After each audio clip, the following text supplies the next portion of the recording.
Okay, this is my rehearsal journal for week 5.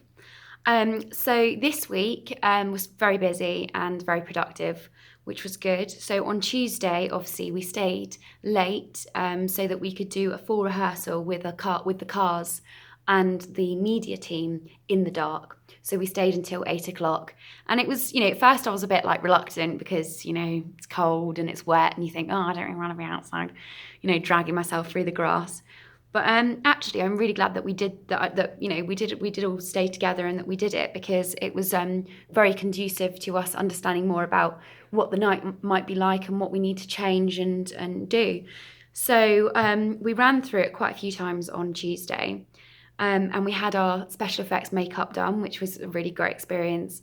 So I had maggots coming out of my forehead and on my cheek, and yeah, I think getting our makeup done definitely got more enthusiasm made us more enthusiastic for the performance, because then we started to look scary and we started to embody the characters more. So then when we were acting, we sort of took each other more seriously. It wasn't like pretending that there was more to it. It kind of it injected a bit of life into the rehearsals.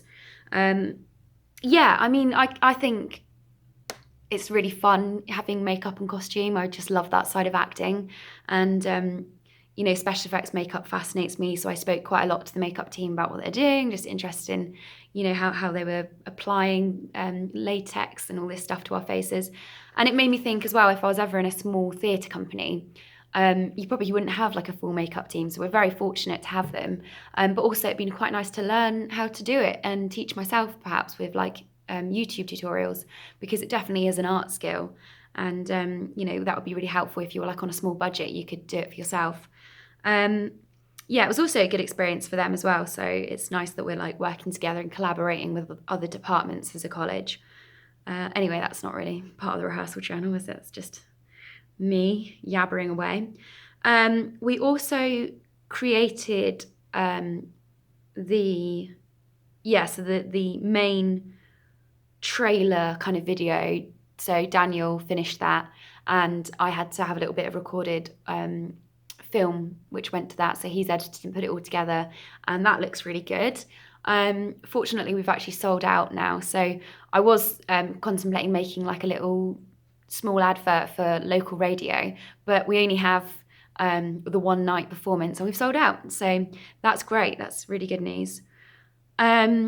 So when we ran through it on Wednesday, obviously we had a few little hiccups that we needed to get around. So for example, the CD recording wouldn't work. We couldn't get it put onto the CD. It was the wrong type of CD. It was the CD-RW.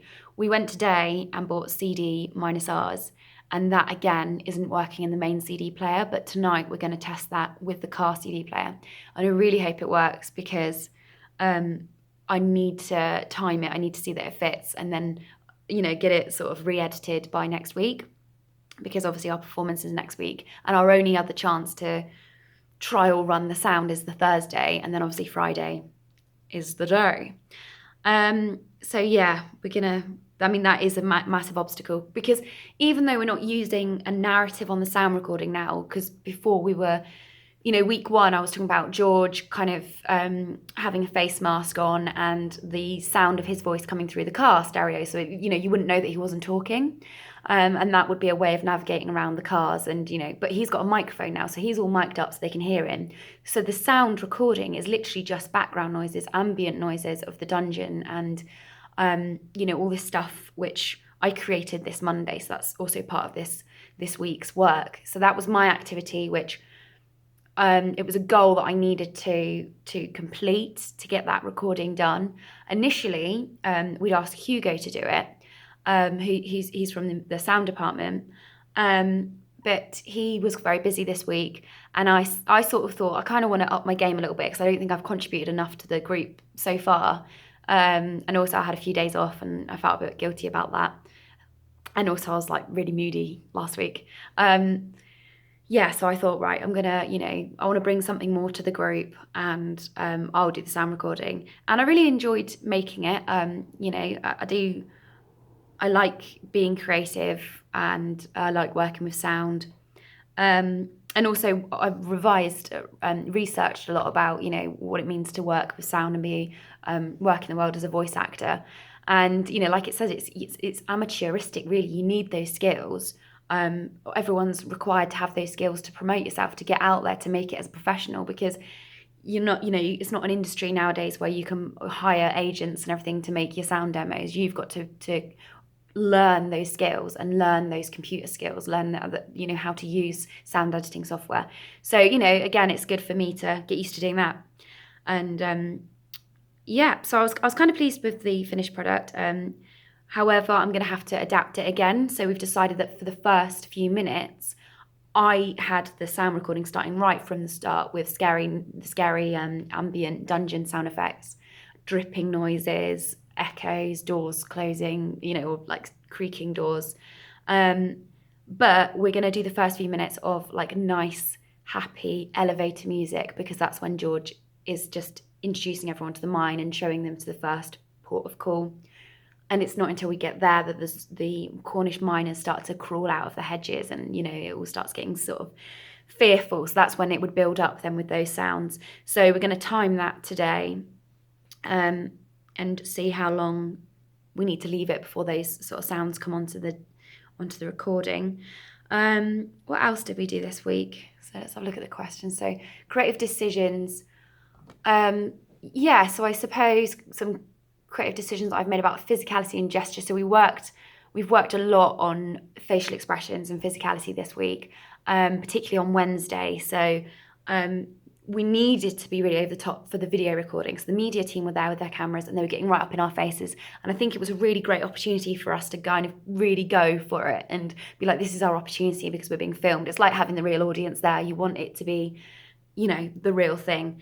I thought before maybe we were dragging our feet a little bit and being like, I can't really be bothered. I know I'll do it on the night. And again, maybe this is what I was thinking. But I was like, I know that I can, do all that, those expressions on the night. But right now I'm just, get by doing what I can and save my energy, which can be useful, because you want to sort of, like I say, stamina.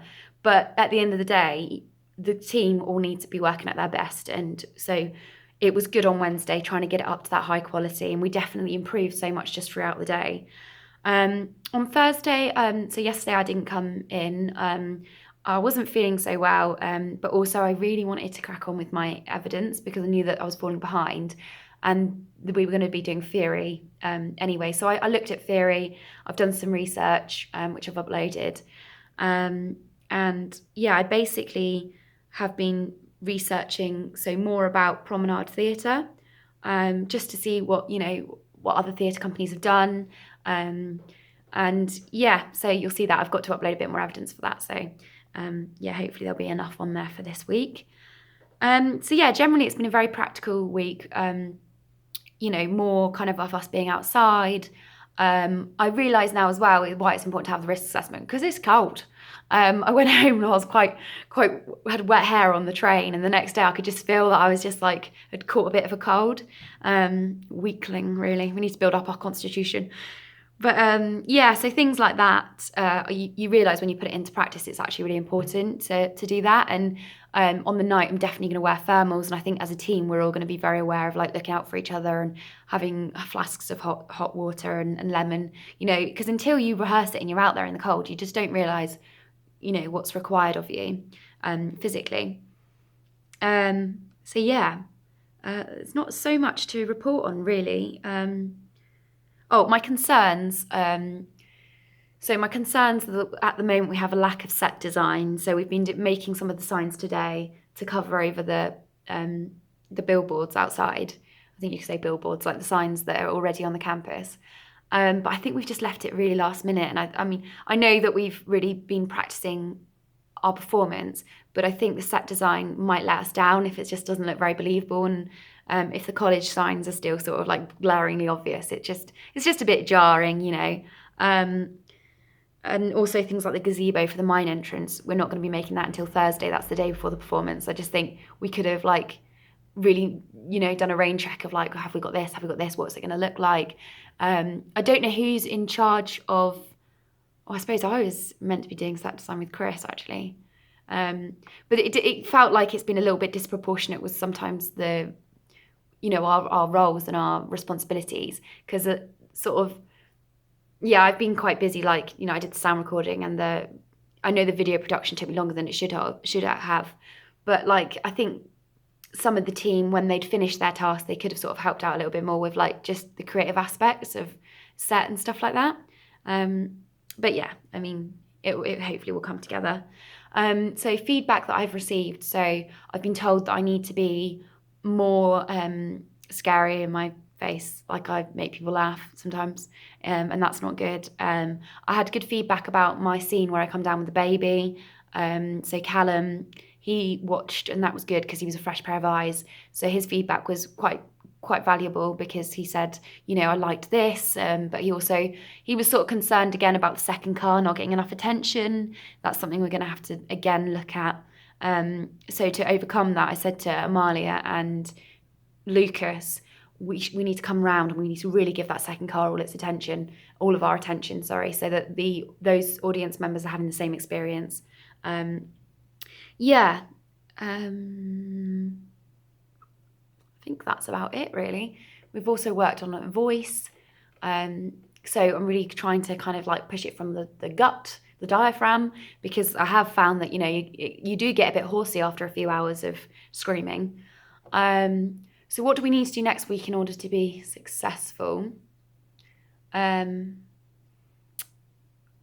sure the set design's good. Finalise that recording on the CD so that it fits up, the timing's perfect. And just I think maintain a high level of energy and